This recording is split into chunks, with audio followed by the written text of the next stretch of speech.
বহুল আলোচিত ২১ August grenade হামলা মামলায় যাবজ্জীবন কারাদণ্ডপ্রাপ্ত তারেক রহমান ও মৃত্যুদণ্ডপ্রাপ্ত সাবেক স্বরাষ্ট্র প্রতিমন্ত্রী বাবর সহ সব আসামির খালাসের হাইকোর্টের রায় বহাল রেখেছেন আপিল বিভাগ। প্রধান বিচারপতি ডক্টর সৈয়দ রেফাত আহমেদের নেতৃত্বে ৬ বিচারপতির আপিল বেঞ্চ এই রায় ঘোষণা করেন।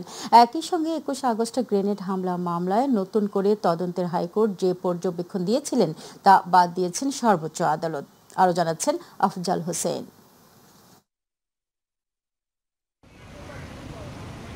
বহুল আলোচিত ২১ আগস্ট গ্রেনেড হামলা মামলায় যাবজ্জীবন কারাদণ্ডপ্রাপ্ত বিএনপির ভারপ্রাপ্ত চেয়ারম্যান তারেক রহমান এবং মৃত্যুদণ্ডপ্রাপ্ত সাবেক স্বরাষ্ট্র প্রতিমন্ত্রী লুৎফুজ্জামান বাবর সহ সব আসামির খালাসের হাইকোর্টের রায় বহাল রেখেছেন আপিল বিভাগ।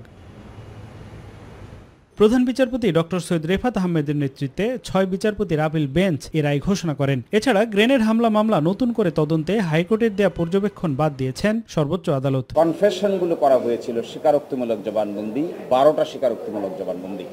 আদালত বলেছেন এই স্বীকারোক্তিমূলক জবানবন্দিগুলো মোটেও নির্ভরযোগ্য নয়। এখনো যদি কেউ জেলে থাকে তাদেরকে যেন ইমিডিয়েটলি রিলিজ করা হয়। এদিকে আপিল বিভাগ যে রায় দিয়েছে সেটি রিভিউ করা হবে কিনা তা পূর্ণাঙ্গ রায় দেখে সিদ্ধান্ত নেওয়া হবে বলে জানিয়েছে রাষ্ট্রপক্ষ। পূর্ণাঙ্গ রায় হওয়ার পরে যখন ফাইনাল হবে তখন আমরা রায় দেখে সিদ্ধান্ত নিব আমরা রিভিউতে যাব কিনা। বিকেলে ২১ আগস্ট গ্রেনেড হামলা মামলায় তারেক রহমান সহ সব আসামি খালাসের সংক্ষিপ্ত রায় প্রকাশ করেন আপিল বিভাগ। আফজাল হোসেন, মাই টিভি, ঢাকা। রাজশাহী পুলিশের সাবেক আইজিপি চৌধুরী আবদুল্লাহ আল মামুন তার অপরাধ থেকে ক্ষমা পাবেন কিনা সেই সিদ্ধান্ত নেবেন ট্রাইব্যুনাল, এমন মন্তব্য করেছেন আন্তর্জাতিক অপরাধ ট্রাইব্যুনালের প্রসিকিউটর অ্যাডভোকেট মিজানুল ইসলাম। আজ জুলাই আগস্ট আন্দোলনে সংঘটিত মানবতা বিরোধী অপরাধের মামলায় শেখ হাসিনা ও আসাদুজ্জামান খান কামালের বিরুদ্ধে সাক্ষ্য দেয়া মামুনকে জেরা করেছেন রাষ্ট্র নিযুক্ত আসামি পক্ষের আইনজীবী। আফজাল হোসেনের আরও একটি রিপোর্ট। জুলাই আগস্ট আন্দোলনে সংঘটিত মানবতা বিরোধী অপরাধের মামলায় সাবেক প্রধানমন্ত্রী শেখ হাসিনা ও সাবেক স্বরাষ্ট্রমন্ত্রী আসাদুজ্জামান খান কামালের বিরুদ্ধে সাক্ষ্য দেয়া চৌধুরী আবদুল্লাহ আল মামুনকে জেরা করেছেন রাষ্ট্রনিযুক্ত আসামি পক্ষের আইনজীবী। আন্তর্জাতিক অপরাধ ট্রাইব্যুনাল একের চেয়ারম্যান বিচারপতি গোলাম মর্তুজা মজুমদারের নেতৃত্বাধীন বিচারিক প্যানেলে তার জেরা শুরু হয়। জেরার পর আন্তর্জাতিক অপরাধ ট্রাইব্যুনালের প্রসিকিউটর অ্যাডভোকেট মিজানুল ইসলাম সাংবাদিকদের জানান, পুলিশের সাবেক আইজিপি চৌধুরী আবদুল্লাহ আল মামুন তার অপরাধ থেকে ক্ষমা পাবেন কিনা সে সিদ্ধান্ত নেবে tribunal. Chain of command break করে পুলিশের কোন কোন অফিসার কিভাবে স্বরাষ্ট্রমন্ত্রী আসাদুজ্জামান খান কামাল সাহেবের বাসায় নিয়মিত বৈঠক করতেন তার বর্ণনা আবারও উঠে এসছে। এছাড়া টিএফআই সেলে ব্যারিস্টার আরমান সহ অন্যান্য বন্দীদেরকে যে রাখা হতো, কার নির্দেশে রাখা হতো, কারা এটা নিয়ন্ত্রণ করত, কিভাবে নিয়ন্ত্রিত হতো, কার নির্দেশে এদেরকে তুলে আনা হতো, এই সম্পর্কে বিস্তারিত জেরা উনি করেছেন। পরে রাষ্ট্রনিযুক্ত আইনজীবী মোহাম্মদ আমির হোসেন বলেন, দোষ স্বীকার করলে অপরাধ থেকে রেহাই পাওয়া যায় না। আমি ক্ষমা চেয়েছি একটা পর্যায়ে বলেছে, আমি বলেছি কথা যে ক্ষমা চাইলেই সব কিছুর ক্ষমা হয় না। হত্যা মামলার আবার ক্ষমা কি? অনেক কিছুরই ক্ষমা হয়, কিন্তু হত্যা করার কোনো ক্ষমা হয় না। উনি যদি হত্যা করেই থাকে, যদি স্বীকারই করে থাকে, তাহলে ওনারও বিচার হওয়া উচিত। এদিকে জুলাই আগস্ট আন্দোলনে রাজধানীর চাংখারপুলে ৬ জনকে হত্যার ঘটনায় মানবতা বিরোধী অপরাধের মামলায় ডিএমপির সাবেক কমিশনার হাবিবুর রহমান সহ ৮ জনের বিরুদ্ধে পরবর্তী সাক্ষ্য গ্রহণের জন্য আগামী ৭ সেপ্টেম্বর দিন ধার্য করেছেন আন্তর্জাতিক অপরাধ ট্রাইব্যুনাল ১। আফজাল হোসেন, মাই টিভি, ঢাকা। এদিকে শেখ হাসিনা ও তার ছেলে সজীব ওয়াজেদ জয়ের বিরুদ্ধে রেড অ্যালার্ট জারির পদক্ষেপ নিতে পুলিশ হেডকোয়ার্টারে চিঠি পাঠিয়েছে দুদক। বৃহস্পতিবার প্লট জালিয়াতির সংশ্লিষ্ট মামলার তদন্তকারী কর্মকর্তারা এই চিঠি পাঠান। চিঠিতে বলা হয়েছে, শেখ হাসিনা ও তার ছেলে বিদেশে পালিয়ে গেছেন। ন্যায় বিচারের স্বার্থে আসামির অবস্থান চিহ্নিত করে দেশে ফিরিয়ে এনে আইনের মুখোমুখি করতে আদালত ওয়ারেন্ট ইস্যু করেছেন। এদিকে রাজধানী উন্নয়ন কর্তৃপক্ষের প্লট বরাদ্দে জালিয়াতির অভিযোগে শেখ হাসিনা, তার বোন শেখ রেহানা ও বোনের মেয়ে টিউলিপ সিদ্দিক সহ অন্য আসামিদের বিরুদ্ধে পৃথক ৩ মামলায় তৃতীয় দিনের সাক্ষ্য গ্রহণ সম্পন্ন হয়েছে। সকালে ঢাকার ৪র্থ বিশেষ জজ আদালতে সাক্ষ্য গ্রহণটি অনুষ্ঠিত হয়।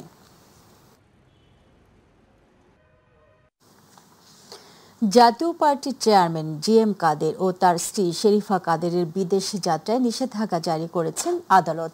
দুর্নীতি দমন কমিশনের এই সংক্রান্ত আবেদনের পরিপ্রেক্ষিতে বৃহস্পতিবার ঢাকা মহানগর ভারপ্রাপ্ত সিনিয়র স্পেশাল জজ আদালতের বিচারক ইব্রাহিম মিয়া এই আদেশ দেন। মনোনয়ন বাণিজ্যের মাধ্যমে অবৈধ সম্পদ অর্জন ও অর্থ পাচারের অভিযোগে জিএম কাদেরের বিরুদ্ধে অনুসন্ধান চালাচ্ছে দুদক। এর অংশ হিসেবে এই দম্পতির বিদেশ যাত্রায় নিষেধাজ্ঞা চেয়ে আবেদন করে সংস্থাটি। দুদকের অভিযোগের বিষয়ে বলা হয়েছে 2018 সালের একাদশ সংসদ নির্বাচনের পর সংরক্ষিত নারী আসনে দলীয় মনোনয়ন দিতে 18 কোটি 10 লাখ টাকার ঘুষ গ্রহণ করা হয়, যার মূল সুবিধাভোগী ছিলেন তৎকালীন ভারপ্রাপ্ত চেয়ারম্যান জিএম কাদের।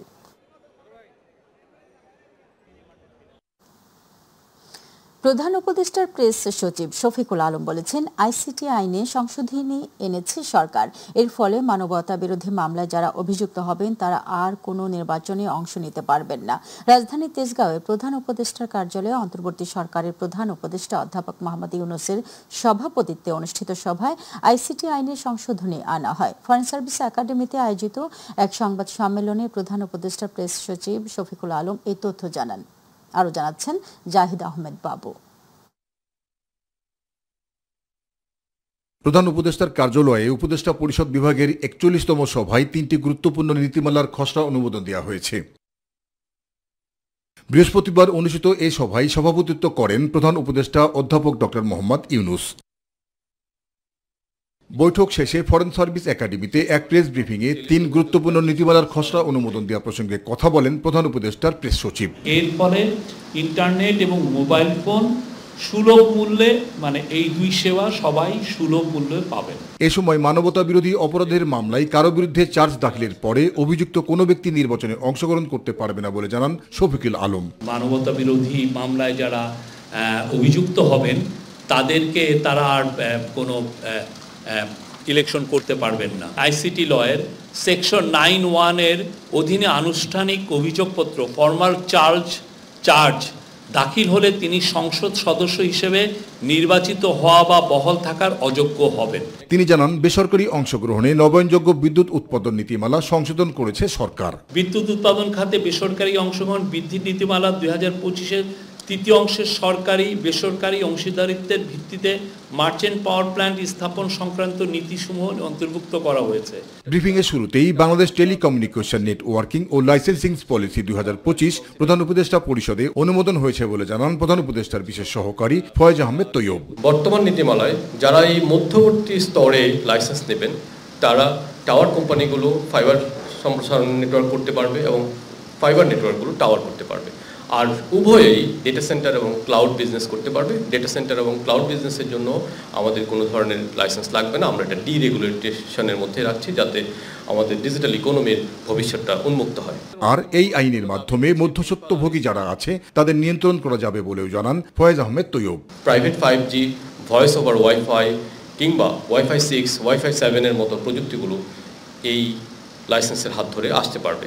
আমরা মনে করি যে নতুন 3টা স্তর, এই স্তরের মধ্যে আগের চেয়ে অনেক বেশি প্রতিযোগিতা হবে এবং এই প্রতিযোগিতার মাধ্যমে আমাদের গ্রাহকরা ভয়েস কল এবং ইন্টারনেট, মোবাইল ইন্টারনেট কিংবা ব্রডব্যান্ড ইন্টারনেটের প্রতিযোগিতার মাধ্যমে কম মূল্যে সেবা পাবে।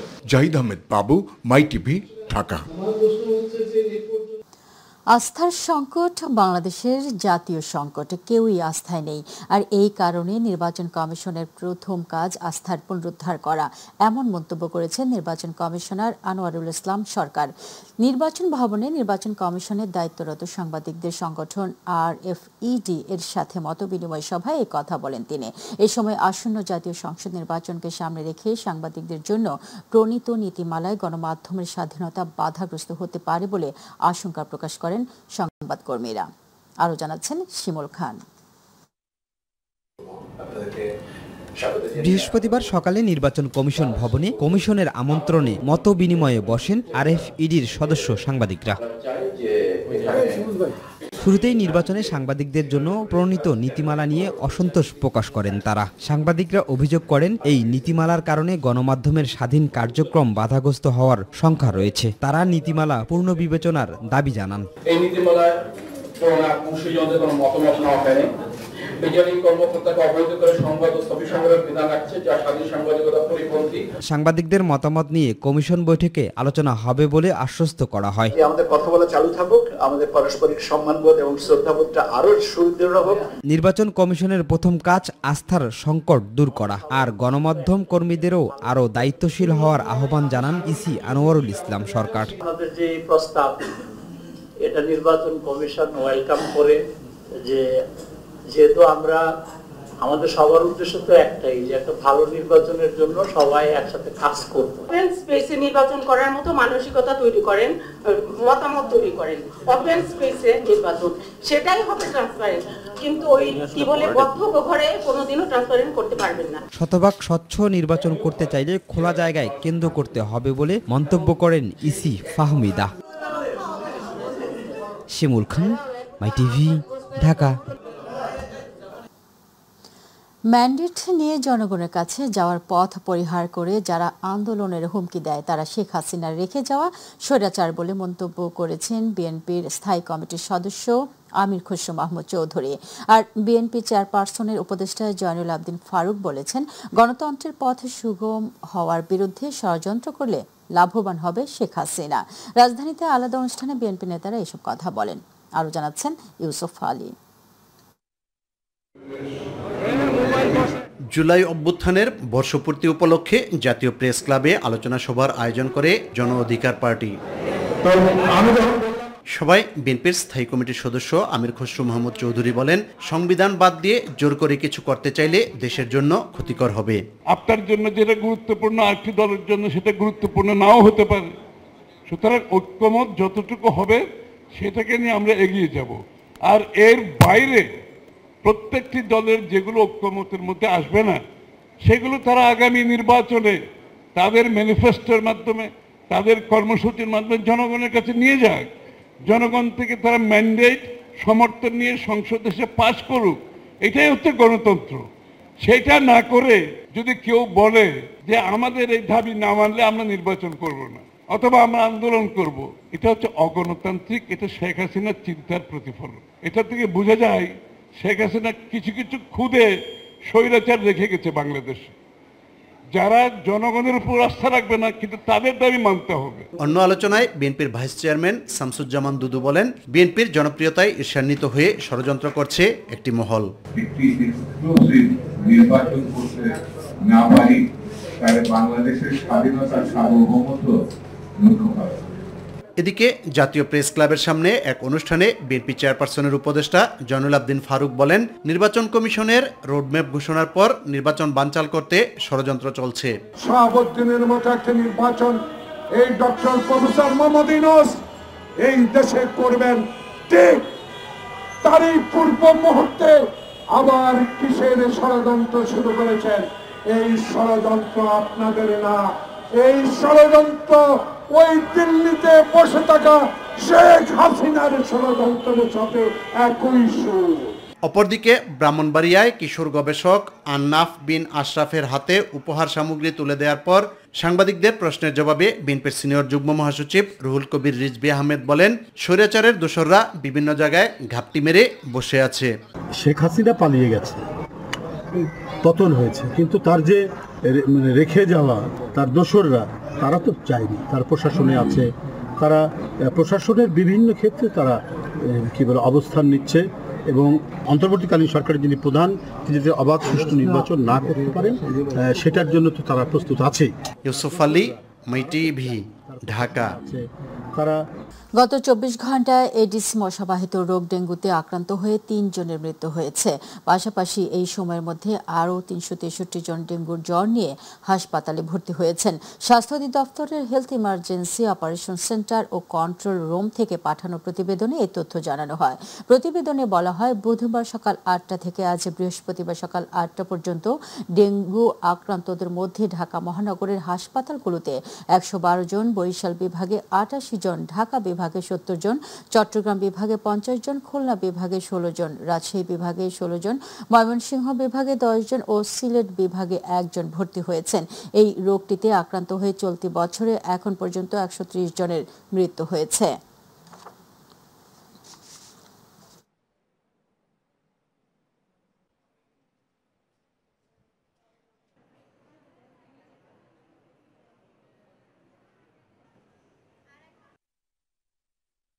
জুলাই গণ অভ্যুত্থানের পরও দেশ থেকে দুর্নীতি পুরোপুরি বিলীন হয়নি বলে মন্তব্য করেছেন ট্রান্সপারেন্সি ইন্টারন্যাশনালের চেয়ারম্যান ফ্রাসোয়া ভ্যালেরিয়া। তিনি বলেন, দুর্নীতি এখনো আছে। ধানমন্ডিতে টিআইবি কার্যালয়ে এক সংবাদ সম্মেলনে তিনি এই কথা বলেন। এই সময় টিআইবির নির্বাহী পরিচালক ইফতেখারুজ্জামান বলেন, বিদেশে অর্থ পাচার বন্ধ করতে হবে। আরও জানাচ্ছেন রাকিব হাসান। প্রতি বছর বাংলাদেশ থেকে বিপুল অর্থ বিদেশে পাচার হয়ে যাচ্ছে, যা দেশের সামগ্রিক অর্থনীতি ও জনগণের কল্যাণকে মারাত্মকভাবে ক্ষতিগ্রস্ত করছে। এমন মন্তব্য করেছেন ট্রান্সপারেন্সি ইন্টারন্যাশনালের পরিচালনা পর্ষদের চেয়ারপারসন ফ্রাসোয়া ভ্যালেরিয়া। রাজধানীর ধানমন্ডির মাইডাস সেন্টারে আয়োজিত মিট দ্য প্রেস অনুষ্ঠানে তিনি এই মন্তব্য করেন। ফ্রাসোয়া বলেন, প্রতি বছর যে $16 বিলিয়ন বিদেশে পাচার হয় সেটি কেবল একটি অঙ্ক নয়। এই অর্থ সঠিকভাবে ব্যবহার হলে বাংলাদেশের জিডিপি আরো বড় হতো। There are still corruption problems in Bangladesh like in every country worldwide. Every time there will be power somewhere, there will be the temptation to abuse this power. Therefore, it is always very, very important. টিআইবির chairperson আরো বলেন, দুর্নীতি কেবল অর্থনৈতিক ক্ষতিই করে না, বরং গণতন্ত্রের ভিত্তিকে দুর্বল করে দেয়। গণমাধ্যম ও সুশীল সমাজের উপর হামলা, হুমকি ও হয়রানি বাড়লে রাষ্ট্রের জবাবদিহিতা নিশ্চিত করা সম্ভব হয় না বলেও জানান তিনি। Without the political and economic power to control what is being done in their name, so that we keep fighting against abuse of power. এ সময় টিআইবির নির্বাহী পরিচালক ডক্টর ইফতেখারুজ্জামান বলেন, বাংলাদেশে দুর্নীতির কারণে রাষ্ট্রীয় অর্থনীতিতে যে ক্ষতি হয় তা কেবল অঙ্কের হিসেব দিয়ে বোঝানো সম্ভব নয়। এই অর্থ দেশের মানুষের মৌলিক অধিকারকে কেড়ে নিচ্ছে। যদি আমরা এই অর্থ পাচারকে নিয়ন্ত্রণ করতে পারতাম, তাহলে আমাদের যে বর্তমান জাতীয় তার 3.4% আরো বেশি হতে পারত। দুইটা দিক, একটা হচ্ছে অর্থ পাচার প্রতিরোধ করার উপায় আমাদেরকে খুঁজে বের করতে হবে, আর একটা হচ্ছে যে পাচারকৃত অর্থ ফেরত আনার উপায় খুঁজে বের করতে হবে। রাকিব হাসান, মাই টিভি, ঢাকা। আইন শৃঙ্খলা বাহিনীর সাবেক অনেক সদস্যই ডিবি বা অন্যান্য বাহিনীর পরিচয় দিয়ে ডাকাতির মতো ঘটনা ঘটাচ্ছে বলে জানিয়েছেন ঢাকা মেট্রোপলিটন পুলিশের রমনা বিভাগের উপ পুলিশ কমিশনার মাসুদ আলম। সকালে ডিএমপি মিডিয়া সেন্টারে এক ব্রিফিংয়ে এই কথা বলেন তিনি বলেন, বুধবার রাতে গোপন সংবাদের ভিত্তিতে রাজধানীর গোলাপ শাহ মাজার সংলগ্ন এলাকা থেকে ডাকাতির প্রস্তুতিকালে 7 ভুয়া ডিবির সদস্যকে গ্রেফতার করা হয়েছে। তাদের কাছে থেকে ডাকাতিতে ব্যবহৃত গাড়ি সরঞ্জাম সহ জব্দ করা হয়েছে। তিনি আরও বলেন, গ্রেফতারকৃতরা এর আগেও ডিবি পরিচয় দিয়ে বিভিন্ন অপরাধ সংগঠিত করেছে। তাদেরকে আমরা কিছু পালাই গেছে কৌশলে, আর আরও যারা আছে এরাও আমাদের সার্ভেলেন্সে আছে। আমরা আমাদের যে তথ্য প্রযুক্তি বা অন্যান্য বিজ্ঞান অন্যান্য যে কৌশল আছে, কৌশল প্রয়োগ করে তাদেরকে আমরা ধরব। এবার প্রসঙ্গ ছাত্র সংসদ নির্বাচন।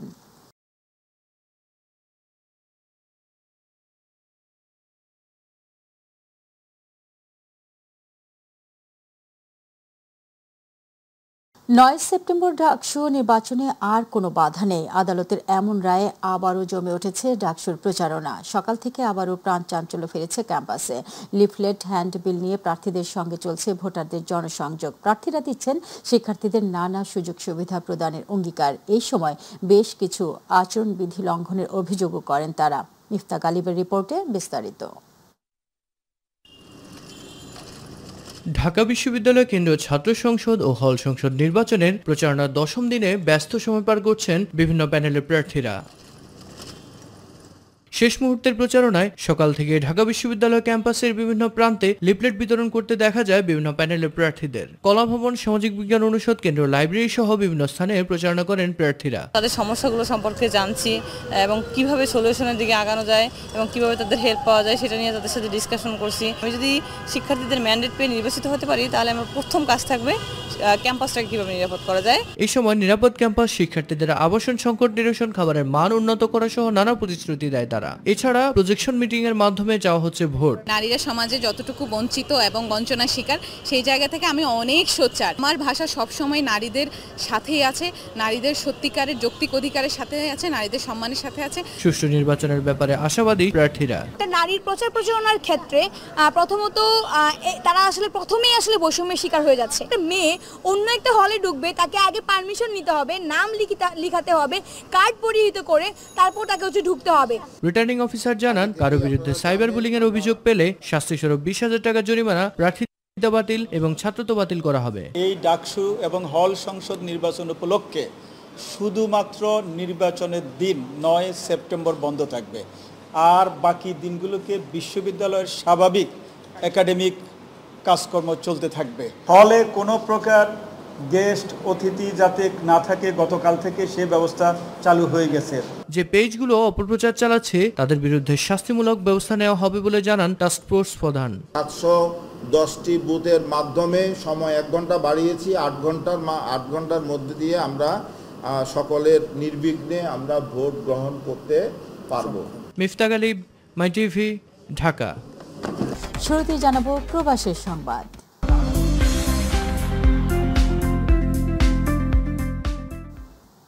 জাতীয় পরিচয়পত্র বর্তমানে বাংলাদেশের নাগরিক জীবনের এক গুরুত্বপূর্ণ অংশ হয়ে দাঁড়িয়েছে। ই পাসপোর্ট গ্রহণ, ব্যাংক লেনদেন, সম্পত্তি হস্তান্তর, উত্তরাধিকার নিশ্চিতকরণ এবং বিভিন্ন সরকারি বেসরকারি সেবায় জাতীয় পরিচয়পত্র অপরিহার্য। তবে দীর্ঘদিন প্রবাসে অবস্থানরত অনেক বাংলাদেশি নাগরিক এই গুরুত্বপূর্ণ পরিচয়পত্র থেকে বঞ্চিত থেকেছেন। বাহরাইন প্রবাসী কয়েকজন জানান, জাতীয় পরিচয়পত্র না থাকায় তারা নানাবিধ সমস্যায় পড়ছেন। এই প্রেক্ষাপটে আশার আলো নিয়ে এসেছে বাংলাদেশ সরকারের সাম্প্রতিক সিদ্ধান্ত। বাংলাদেশ পররাষ্ট্র মন্ত্রণালয় ইতিমধ্যে বাহরাইন, ফ্রান্স, স্পেন এবং সিঙ্গাপুরে প্রবাসীদের ভোটার নিবন্ধনের অনুমোদন দিয়েছে।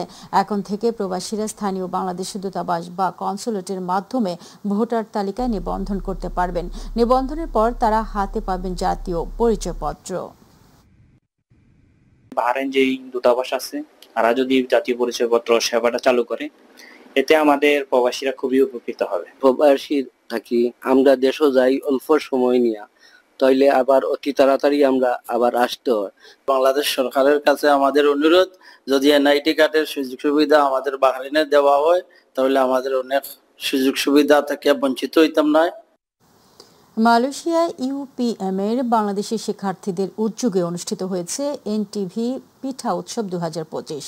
রাজধানী কুয়ালালামপুরে জি টাওয়ার হোটেলের হলরুমে অনুষ্ঠিত এই পিঠা উৎসবে শিক্ষার্থীদের পাশাপাশি অংশ নেন বিভিন্ন পেশার প্রবাসীরা। অনুষ্ঠানে সার্বিক তত্ত্বাবধানে ছিলেন সাংবাদিক কায়সার হামিদ হান্নান। অনুষ্ঠানে আয়োজন করে Bangladeshi students association of university পুত্রা Malaysia.